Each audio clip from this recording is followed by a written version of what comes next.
Mon Père, mon Dieu, que ton nom soit glorifié. Que ton nom soit exalté. Toi qui veilles sur ta parole pour l'exécuter, je veux te recommander ces moments. Je dépends véritablement de ta grâce. Que ton nom soit exalté. Merci pour toutes les personnes qui sont connectées à cet hôtel et qui souffrent d'un mal quelconque. Je célèbre d'avance ton nom pour la guérison. Merci pour la guérison. Merci pour la guérison. Que ton nom soit exalté, que ton nom soit célébré au nom suprême de Jésus. Amen. Amen et amen. Tu peux t'asseoir dans sa glorieuse présence. Je ne veux pas être très long. Nous allons, c'est mercredi, celui-ci, celui qui suit et les autres qui viennent. On va être plus pratique. On a été dans tellement de profondeur en ce qui concerne l'enseignement qu'on va le mettre en pratique. Amen. On va pratiquer ce que nous avons appris. On est d'accord là-dessus? Amen. Luc 5, versets 17 à 26. Le thème du message ce soir, effacer l'empreinte du diable. Effacer l'empreinte du diable. Dieu nous a prédestinés, chacun d'entre nous, à servir à la louange de sa gloire. Donne toute présence dans nos vies qui reflète encore notre passage dans les geôles, dans les prisons, dans le royaume des ténèbres, doivent être totalement effacés au nom suprême de Jésus. Ton amen m'embête. Totalement effacés par la puissance de Dieu. Luc 5, versets 17 à 26. Luc 5, 17 à 26. Père, merci d'ouvrir l'intelligence de toute personne qui m'écoute en ce moment et rend accessible, Éternel, ta parole dans nos cœurs par le Saint-Esprit.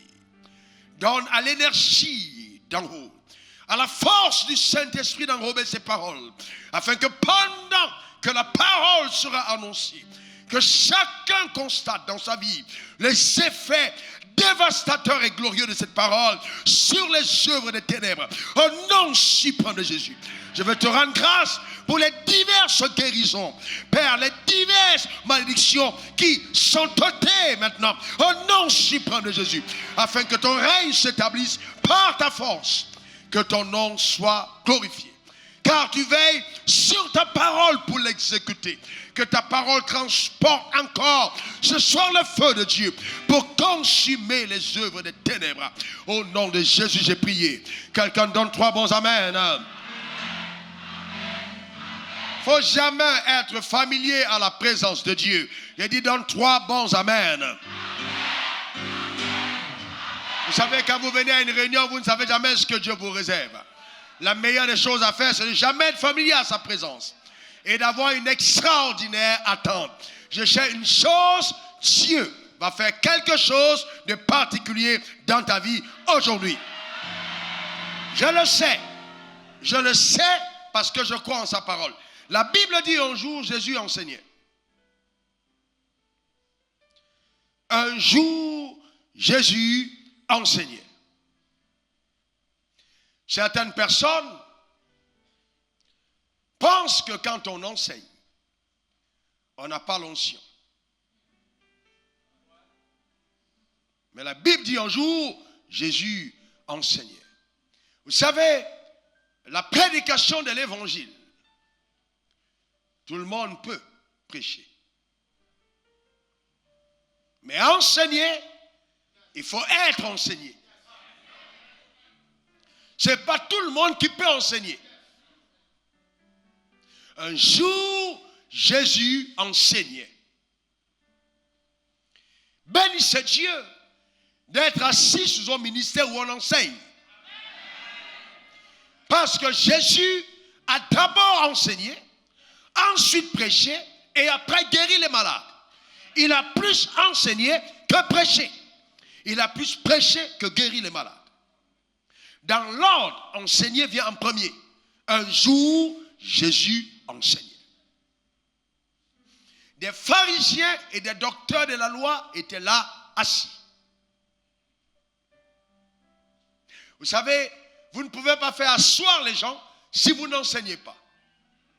L'enseignement fait asseoir, même les religieux. Quand tu es enseigné, tu es assis. Et la Bible dit,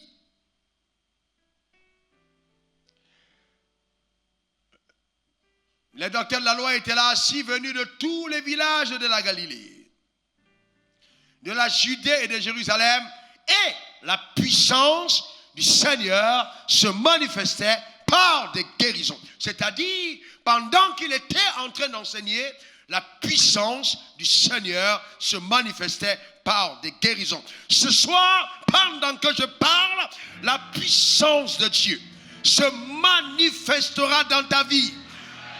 Ton amen m'embête, donne-moi le meilleur des amens. Est-ce que vous savez que quand vous êtes assis sous l'enseignement, vous n'avez pas besoin qu'on vous impose les mains, mais vous pouvez connecter votre esprit à la parole qui sort et recevoir un miracle. Quelle que soit ton attente ce soir, même si je n'ai pas cité le nom de la situation qui te trouble, cite le nom toi-même, afin que la puissance de Dieu vienne effacer cette empreinte. Qu'est-ce que c'est une empreinte? C'est une trace. C'est une trace, une séquelle. Une marque profonde et visible laissée sur ta personne. Les séquelles, des marques profondes et visibles laissées sur ta personne. Et qui sont des évidences de ta captivité sous le règne de Satan. Je parle là d'empreinte du diable. C'est-à-dire que, par exemple, si tu es né de nouveau et que tu es toujours pauvre, la pauvreté devient une empreinte visible de ton passage sous le règne de Satan. Quelqu'un peut citer un autre nom? La maladie est une empreinte visible de ton passage sous le règne de Satan. Je parle de ce genre de maladie dont on cherche l'issue, on ne trouve pas. Des maladies qui ont souvent une origine générationnelle. D'accord? Et qui sont en train de nuire à ton corps. C'est ça, des séquelles de ton passage sous le règne de Satan. Quelqu'un peut parler d'autre chose encore? La pauvreté est déjà citée, l'échec et les choses semblables sont des séquelles visibles. D'accord? L'empreinte laissée par Satan. Et souvent même, notre raisonnement, notre manière de penser, le système de pensée, qui sont des séquelles laissées, des empreintes laissées, n'est-ce pas? Qui symbolisent notre passage sous le règne de Satan. La Bible dit, pendant que Jésus enseignait, et la puissance du Seigneur se manifestait par des guérisons diverses. Et voici des gens portant sur un lit un homme qui était paralytique, cherchaient à le faire entrer et le placer sous ses regards. Comme ils ne savaient pas où l'introduire à cause de la foule. C'est-à-dire les gens étaient nombreux comme ce soir, mais ils ne savaient pas où l'introduire. C'était une maison, ce n'était pas une grande chapelle comme ici, c'était une maison. Les gens étaient là, ils étaient pleins, Jésus enseignait. Ils ne savaient pas où l'instruire à cause de la foule. Ils montaient sur le toit et le descendirent par une des ouvertures avec son lit au milieu de l'assemblée devant Jésus. Donc ce paralytique, certainement celui a entendu dire que Jésus était quelque part et enseignait. Il ne pouvait pas marcher, mais il s'est dit, je ne vais pas me priver de cette occasion favorable qui m'est accordée de voir cette paralysie disparaître. Et il a donc décidé de convaincre certaines personnes de le porter jusqu'au Seigneur Jésus. Hélas, quand ils sont arrivés en retard. Les premières places étaient déjà occupées. Il y avait foule jusqu'à la porte. Personne ne voulait le laisser passer. Il a pris une décision courageuse. Il a dit, il faut me faire passer par le toit. Et c'était risqué. Parce qu'en passant par le toit, on peut descendre et se faire mal. Mais ce paralytique s'est dit, dans tous les cas, si je tombe, il n'y a pas plus grave que la paralysie que j'ai déjà là. Placez-moi sous les regards de Jésus. Je vais attirer ton attention sur quelque chose ce soir. Place ce problème sous le regard de Jésus. Est-ce que quelqu'un comprend de quoi je place?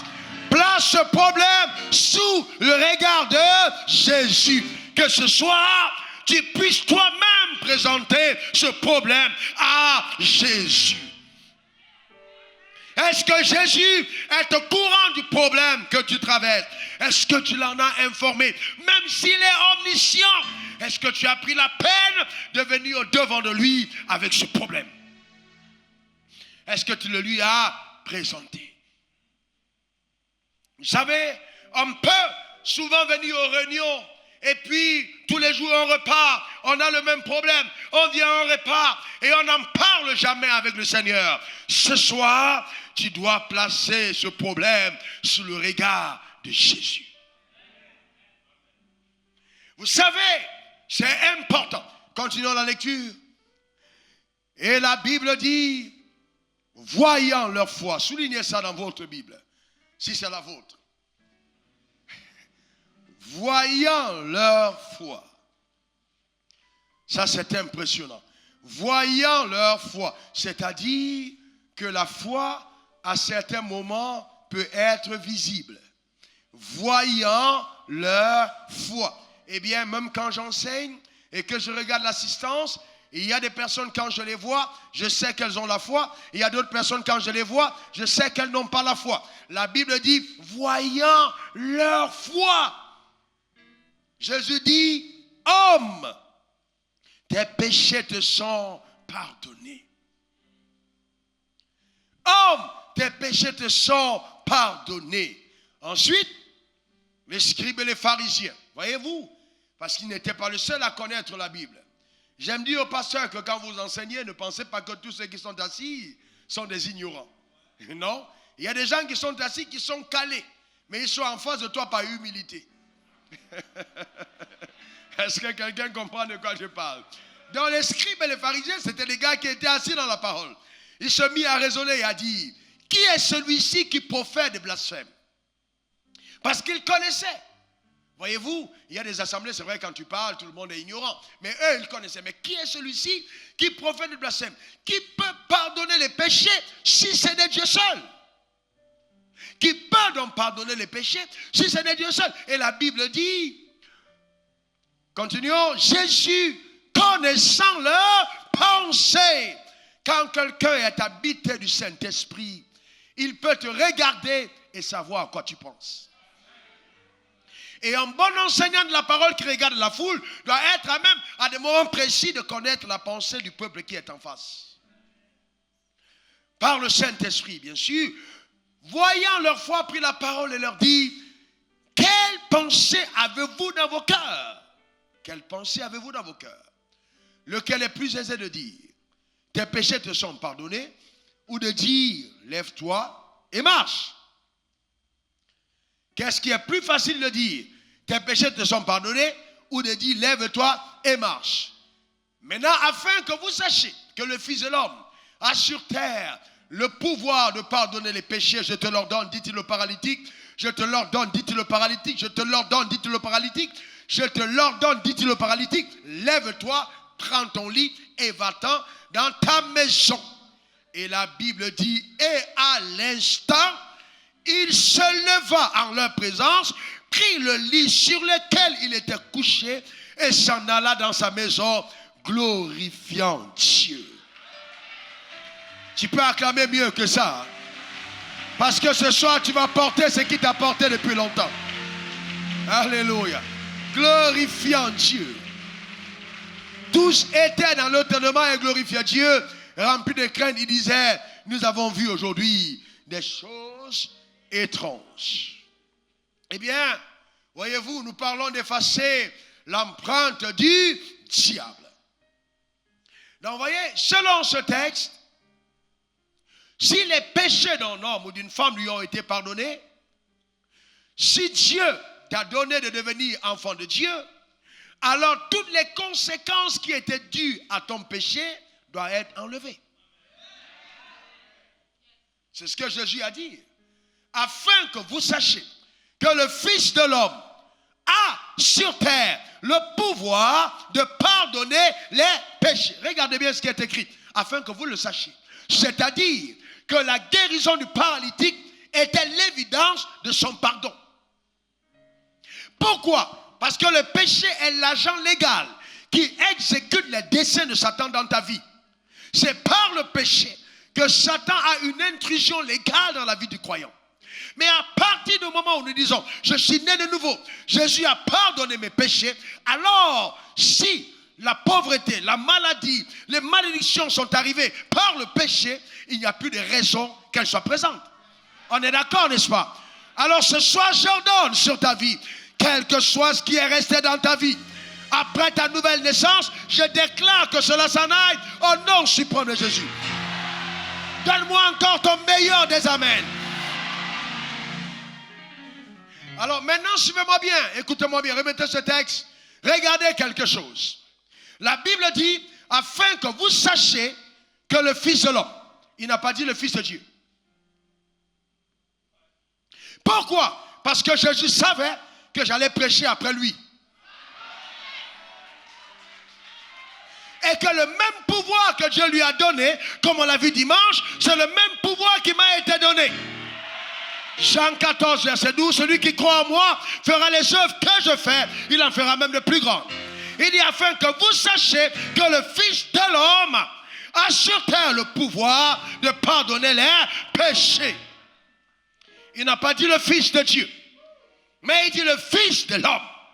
Ce soir, quels que soient les péchés dans lesquels tu as été, et que ton cœur est repentant, je lève ma main droite vers le ciel et je déclare solennellement que ce péché t'est pardonné. Au nom suprême de Jésus, donne-moi le meilleur de ton amen. Donne-moi le meilleur de ton amen. Donne-moi un troisième bon amen. Car la Bible dit que Jésus est apparu afin de détruire les œuvres du diable. Et il a été l'agneau qui a ôté le péché du monde. J'ai dit encore, ton péché t'est pardonné. Afin que vous sachiez que le Fils de l'homme a sur terre le pouvoir, a sur la terre le pouvoir de pardonner les péchés. Le drame, c'est que beaucoup de personnes, quand ils lisent la Bible, ils pensent qu'il n'y a que Jésus qui fait des miracles. Ce n'est pas vrai. Jésus lui-même a dit, le Fils de l'homme, pas le Fils de Dieu. Voici les signes qui accompagneront ceux qui auront cru. Eh bien, je vous annonce, Dieu m'a revêtu de son pouvoir. Est-ce que quelqu'un comprend de quoi je parle? Et ce soir, afin que vous le sachiez, que le Fils de l'homme, c'est-à-dire Raoul Wafo sur terre, le pouvoir de pardonner les péchés, j'ordonnerai à certaines choses de partir de ta vie, à certaines empreintes laissées par le diable de disparaître. Donne-moi le meilleur des amens. La paralysie de cet homme était une empreinte visible de son passage sous le règne de Satan. Il était maintenu captif pendant longtemps. Et Jésus savait qu'il ne pouvait pas régler ce problème tant que cet homme était encore captif sous l'influence du péché. Il lui dit, ton péché, tes péchés te sont pardonnés. Qu'est-ce que c'est la nouvelle naissance?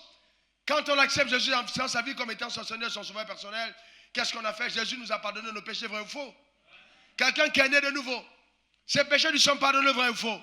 Est-ce que je peux voir quelqu'un ici dans la salle qui dit je suis né de nouveau?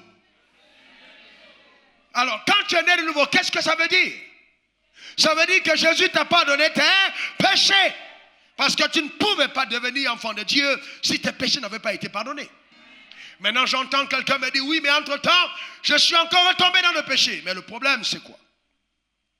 Est-ce que Jésus t'a pardonné tes péchés? Je pose une question, vrai ou faux? Est-ce que Jésus te les a pardonnés? Très bien. Est-ce que le pardon de péché te donne le droit de vivre comme tu veux? Très bien. Mais maintenant, si tu pèches, quelle est l'attitude que Dieu attend que tu ailles, que tu aies? La repentance. Maintenant, suivez-moi attentivement. À un certain niveau, si tu te rends compte qu'un péché a été une porte d'accès pour que le diable rentre dans ta vie et t'inflige un mal, il est important que tu avances vers le Fils de l'homme. Il est important que tu avances vers le Fils de l'homme. Le problème aujourd'hui, c'est que beaucoup de personnes pensent que seuls dans leur chambre, tout problème peut être réglé. Ce n'est pas vrai. Ce n'est pas vrai. Il y a des situations où tu dois te retrouver devant le Fils de l'homme. Il dit, ceux à qui vous pardonnerez les péchés, ils leur seront pardonnés. Ceux à qui vous retiendrez, ils seront retenus.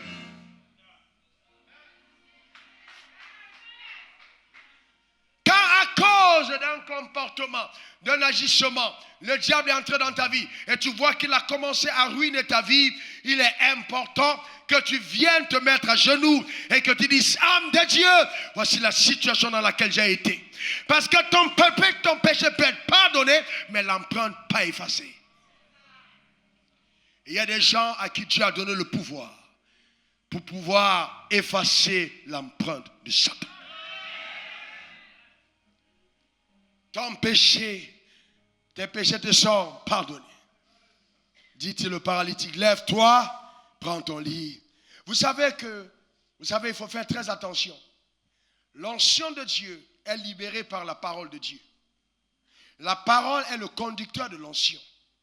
C'est-à-dire, pour que l'onction soit relâchée, il faut que la parole soit relâchée. C'est par la parole que l'onction est conduite. La parole porte la vie. Donc s'il n'avait pas dit au paralytique, lève-toi, le paralytique ne serait jamais levé. C'est parce qu'il a dit, lève-toi, que la parole a porté la force pour aller prendre ce paralytique et le faire lever. Donc chaque fois qu'un décret est donné, une parole est relâchée, l'onction est portée par cette parole pour agir dans ta vie. Est-ce que quelqu'un comprend de quoi je parle?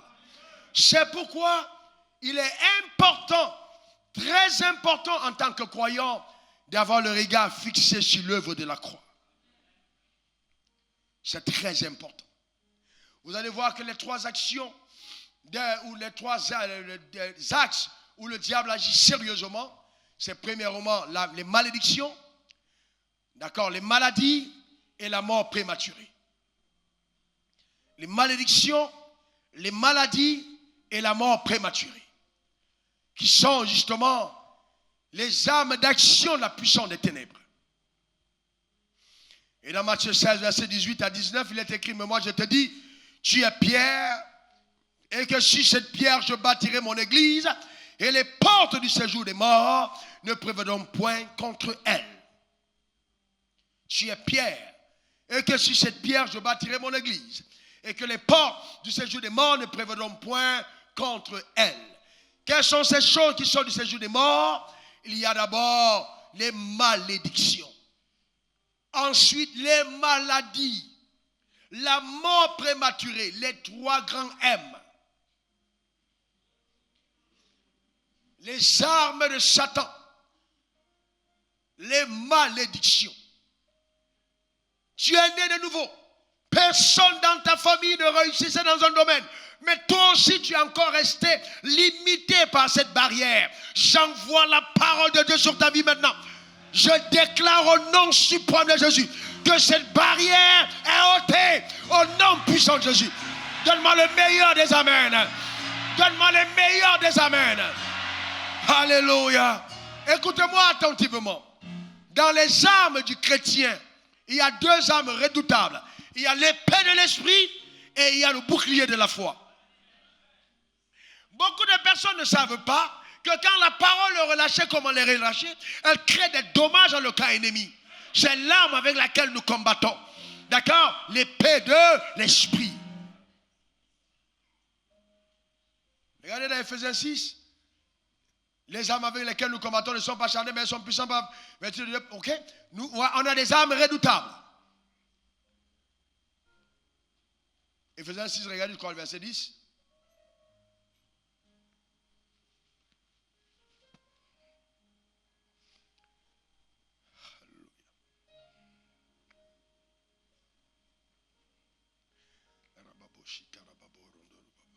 Que quelqu'un dise arme du croyant. Que quelqu'un dise encore arme du croyant. Alléluia. Dis mes armes sont redoutables. Alléluia. Allez-y, Ephésiens 6, verset 11. Revêtez-vous de toutes les armes de Dieu afin de pouvoir tenir ferme contre les ruses du diable. Dis Satan est un menteur. Dis-le encore, Satan est un menteur. La Bible dit car nous n'avons pas à lutter contre la chair et le sang, mais contre les dominations, contre les autorités, contre le prince de ce monde des ténèbres, contre les esprits méchants dans les lieux célestes. Oui, les forces des ténèbres sont à l'œuvre. Mais la bonne nouvelle que j'ai pour toi ce soir, c'est qu'il y a quelqu'un qui est revêtu d'une puissance capable de t'aider à sortir de cette situation. Donne-moi le meilleur des amens. Que quelqu'un dise j'ai la puissance de Dieu. Déclare-le encore. Déclare-le encore. Alléluia. La Bible dit on n'a pas à lutter contre la chair et le sang. J'explique au pasteur, j'ai dit écoutez en tant que pasteur, ne considérez jamais que les hommes sont vos ennemis. Le diable est mon seul ennemi. Je n'ai pas d'autre ennemi. Même mon oncle sorcier, ma tante sorcière n'est pas mon ennemi. Derrière, il n'y a que le diable. Ce n'est pas un homme. Parce que la personne que tu essaies de prendre pour ennemi peut être un futur disciple très engagé. Donc je n'ai pas à lutter contre la chair et le sang. Mais c'est le diable qui est l'ennemi derrière. Oh, est-ce à dire que je dois embrasser tout le monde? Non! Il y a des personnes qui ont montré leur habileté à se laisser utiliser par le diable contre toi. Alors face à ces personnes, méfie-toi. Pas parce que tu ne les aimes pas, mais parce que tu sais que c'est des passerelles de l'ennemi contre ta destinée. Tu te méfies d'elles. Mais tu les aimes en même temps, mais tu te méfies d'elles quand même. Parce que c'est des personnes par lesquelles le diable peut passer aisément. Mais ces personnes ne sont pas tes ennemis. On ne lutte pas contre la chair et le sang. On lutte contre les dominations, les principautés, les esprits méchants dans les lieux célestes. Et la Bible dit, c'est pourquoi prenez toutes les armes de Dieu afin de pouvoir résister dans le mauvais jour et tenir ferme après avoir tout surmonté. Que quelqu'un dise, je tiendrai ferme. S'il te plaît, déclare-le encore. Quelqu'un dit encore. Continuez, mettez pour chaussures à vos pieds le zèle qui est dans l'évangile de paix. Continuons. Prenez par-dessus tout. Regardez, on dit prenez par-dessus tout. C'est-à-dire l'arme la plus importante de toutes les autres armes. Vous pouvez négliger tout, mais prenez celle-là. Cette arme est appelée le bouclier de la foi, avec lequel vous pourrez éteindre. On dit quoi? Vous pouvez éteindre quoi? Je viens t'annoncer qu'il n'y a pas un trait enflammé de Satan contre ta vie qui pourra réussir. Ton amen m'embête. Que quelqu'un déclare, Satan ne triomphera pas contre moi. Déclare-le encore. Déclare-le encore. Alléluia. Amen. J'attends quelqu'un dire, le diable te dit, oui, mais toi tu as péché hier. Rappelle à Satan que Jésus t'a pardonné tes péchés d'aujourd'hui, tes péchés d'hier et ceux de demain. Quand il est mort à la croix, il a donné le sang pour tes péchés. Pas pour ceux que tu avais commis, mais pour tous ceux que tu vas commettre. Est-ce que quelqu'un comprend de quoi je parle? Je déclare encore, tes péchés te sont pardonnés. Alléluia. Que quelqu'un crie grâce. Que quelqu'un crie grâce. Que quelqu'un dit grâce. Alléluia. Là où le péché abonde, la grâce de Dieu surabonde. Je prophétise sur ta vie ce soir. Et je déclare que ton futur ne ressemblera pas à ton passé. Donne-moi le meilleur des amens. Alléluia. Car la grâce de Dieu te restaure. À cause du prix payé à la croix, tes péchés te sont pardonnés. Donne-moi le meilleur des amens. Donne encore un autre amen. Et la Bible dit, prenez par-dessus tout le bouclier de la foi pour éteindre tous les traits enflammés du malin. Vous savez, souvent les gens disent, mais Wafo, un pasteur a dit à quelqu'un au Togo, mais Wafo, j'aime bien, mais il est prétentieux. Il est orgueilleux. Ses déclarations sont trop risquées. C'est pas parce qu'on a vu des gens du vaudou faire des exploits qu'on va mépriser la parole de Dieu. Je me tiens encore pour dire qu'il n'y a pas un seul trait du malin qui pourra m'atteindre. Je ne sais pas ce qui te concerne, mais le diable ne peut jamais m'atteindre. Pourquoi? Parce que j'ai le bouclier de la Bible n'a pas dit qu'on ne va pas te jeter des flèches. Mais le bouclier, tant qu'il est levé, quelles que soient les balles qu'on tire, ça frappera ton bouclier et ça tombera. Dis, Satan est terrassé. Non, dis-le bien, dis-le bien, dis-le bien. Dis-le encore maintenant. Alléluia. Alléluia. Alléluia. Dans ta famille, Satan est. Dans tes affaires, Satan est. Dans tes entreprises, Satan est. Alléluia. Et Jésus est. Et Jésus est. Et Jésus est. Alléluia. Amen. Amen. Ce n'est pas un discours, c'est une réalité. Quelqu'un n'a pas compris de quoi je parle. Je dis ce n'est pas un discours, c'est une réalité. Continuez au verset 17. Verset 17. Verset 17, rapidement. Prenez le casque du salut et l'épée. Et l'épée. Ce soir, je vais travailler avec l'épée. Et l'épée qui est là.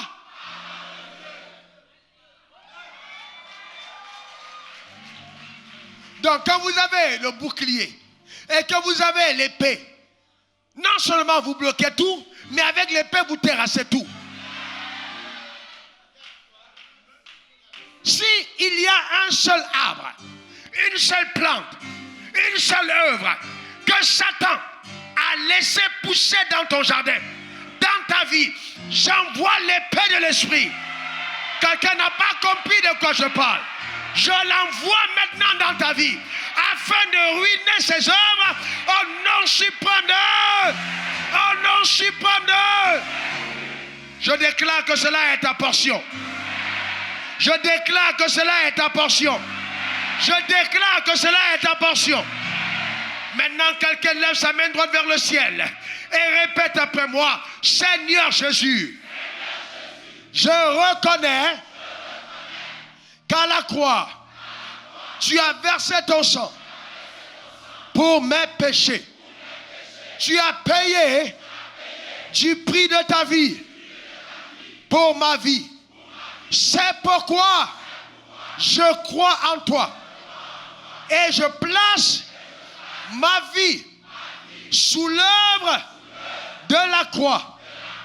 Et je déclare avec assurance que les œuvres des ténèbres contre ma vie sont vouées à l'échec.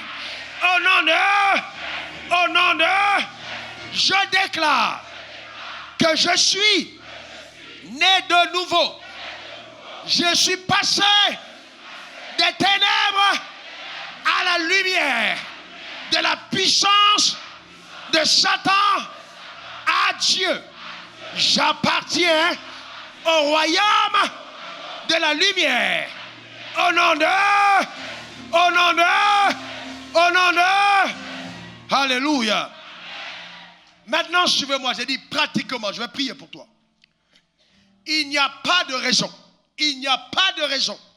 Il n'y a pas de raison qu'une seule de ces empreintes subsiste encore dans ta vie. Ce soir, en vertu des pouvoirs que le ciel m'a conférés, en tant que fils de l'homme, je déclare que toute forme de paralysie dans ta vie, empêchant à l'œuvre glorieuse de la rédemption d'être ton partage, cette œuvre de la paralysie est détruite au nom de Jésus. Au nom de, je parle à la paralysie dans tes finances. Je déclare que ce démon qui est envoyé dans ta famille pour ruiner et empêcher le succès, je lis ses forces, je le propulse maintenant dans les abîmes des ténèbres. Au nom suprême de Jésus. Au nom suprême de Jésus. Que le règne de Dieu soit une évidence palpable dans ta vie. Donne-moi le meilleur des amens. Donne-moi le meilleur des amens. Donne-moi le meilleur des amens. J'annonce maintenant, par la puissance du nom de Jésus, la manifestation de la gloire de Dieu dans ta vie au nom suprême de Jésus. Brao shika mendere kasakati. Brao koto behele kata. Shike beholo sahalate kabe. Rondo kobaba hele sokori bahele. Shake babo hene kabe. Shalobi hiliata boho. Tu ne seras jamais la risée des autres. Tu ne seras jamais la risée des autres. Je déclare que cette flèche mystique qu'on a envoyée dans ta vie pour amener ta vie à avoir des odeurs désagréables et la honte d'être ton partage, cela est ôté maintenant au nom suprême de Jésus. Au nom suprême de Jésus. Au nom suprême de Jésus. La honte n'est pas ta portion au nom suprême de Jésus. Donne-moi le meilleur des amens. Donne-moi le meilleur des amens. Donne-moi le meilleur des amens. J'entends ce mot complot. J'entends ce mot complot. Les gens ont comploté contre toi. J'entends le mot complot. Et tu as crié à Dieu. Dieu me dit de te dire, en ce moment précis, tes adversaires n'auront pas raison de toi.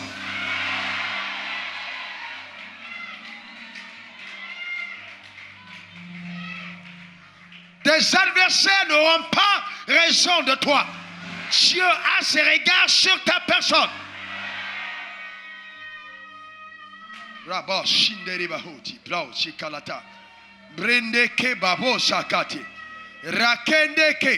Si tu es concerné par cette parole, viens, je vais prier pour toi. Si cette parole te concerne, on a comploté contre toi, laisse-moi t'imposer les mains. Ribo Sata. Rekende bo sakate babo. Si on a comploté contre toi, laisse-moi t'imposer les mains. Viens te mettre ici devant. Ribo Sata. Rekende bo kanda rekete babo. Shande keta la baholo seke. Rakotoba behele sakalatori babo. Cela n'arrivera pas. Cela n'arrivera pas. Cela n'arrivera pas. Cela n'arrivera pas. Cela n'arrivera pas. Cela déclare-le, cela n'arrivera pas. Déclare-le là où tu es. Cela n'arrivera pas. Cela n'arrivera pas. Rekende koshatake. E maroke sheke babo. Rakande ke babo holo sekete. Rababose.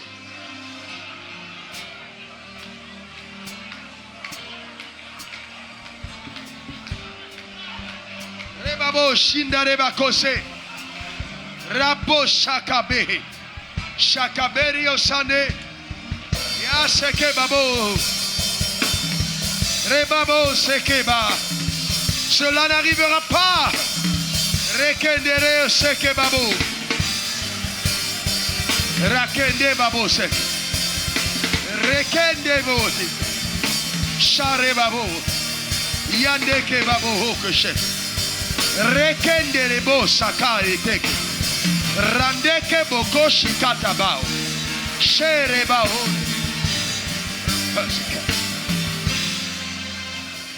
J'entends le Seigneur me demander de retourner la malédiction envoyée contre toi, d'inverser ses effets, d'inverser le complot. Alors je déclare de ma bouche maintenant, ils ont pensé le mal contre toi, mais je le change en bien au nom suprême de Jésus.